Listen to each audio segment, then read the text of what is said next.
আচ্ছা, এটা তনুর আজকে ড্রিমি লুক। আজকে ওর মানে বিয়ের লুকটা আজকে এই এই লুকে আমি ওকে সাজিয়েছি। একদম স্পেশাল ডে, স্পেশাল লুক।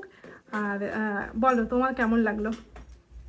খুব সুন্দর, যেটা ভেবেছিলাম তার থেকে অনেক অনেক অনেক বেশি ভালো। আমি ভাবছিলাম যে ডট কলকা দেবো, বাট ও বলছিল যে না দিদি তোমার কলকা এত সুন্দর, আমি একটু কলকা চাই। তো আমি এই কলকাটা দিয়েছি। চোখ ডাউন করো একটু।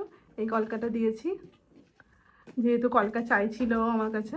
তো খুব একটা হেভি না, বাট খুব সুন্দর একটা কলকা আমি ওকে দিয়েছি। আর এইটা ওর লুকটা, এইটা খুব সুন্দর লাগছে, ভীষণ সুন্দর লাগছে, খুব সুন্দর লাগছে। আর তোমরাও দেখে জানাবে যে ওকে কেমন লাগছে। তো টাটা তাহলে।